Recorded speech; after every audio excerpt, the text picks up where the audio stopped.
Well, joining me now live is former U.S. Ambassador and President of the Middle East Policy Council, Gina Abercrombie-Winstanley. Great to have you on the BBC. I wanted to start with what Donald Trump said today, that he's committed to the U.S. owning Gaza, comments which really much of the world outside of Israel doesn't seem to support. Why do you think that the president continues to double down on such an unpopular plan? Yeah, thank you, Carl. Well, there are probably a few reasons, some that are obvious and some that will be less obvious to most of us. Certainly, it draws attention. It draws attention from other things that are happening domestically in the United States, and it lights a fire for those in the region because he is right about one thing, continuing to do the same thing and expecting a different outcome. That's the definition of insanity. And so there are discussions about this extraordinary suggestion, one that on the face of it, of course, is completely impossible for international law reasons. The United States would be very unlikely to be involved in a forced movement of people that would be ethnic cleansing, and Palestinians have been clear and the rest of the region has been clear.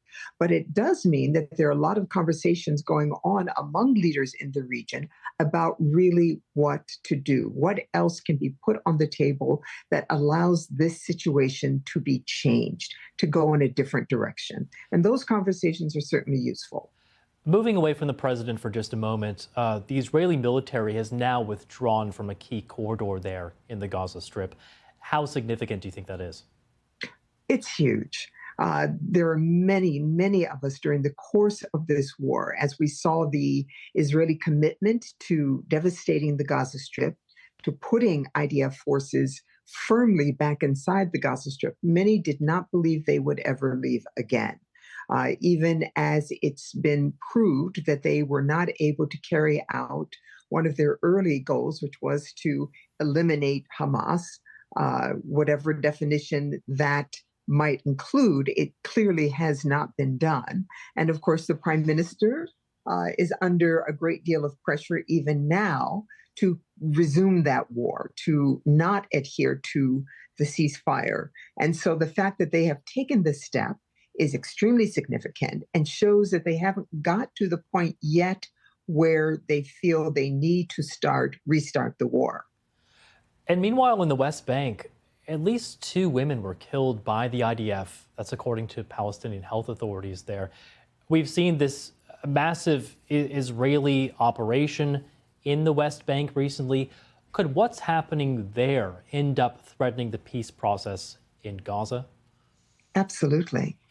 It's important that we do keep our eye on the West Bank, even as we are marking the ceasefire continuing, the negotiations continuing with regard to Gaza. Because as you look at the West Bank now and the Israeli operations, they have changed from what they've done in the past to carrying out something that is increasingly looking like Gaza, Jenin refugee camp, other places where the Israelis have carried out operations, there has been massive destruction of buildings, of homes, of infrastructure. And so what is the end game there? And what will the Palestinian Authority, as opposed to Hamas, which is in charge of the West Bank, how will they handle this? They're still supposed to be cooperating with the IDF with regard to security. How long can they have at least that in a titular way, that people who are losing homes, who are losing property, not only to the IDF, but to settler operations and land grabs, how long can that continue? So that needs to be very much on our radar screens. About a minute left here, but the first phase of the ceasefire deal is ending in a couple of weeks' time. Negotiations beginning to start back up between the two sides.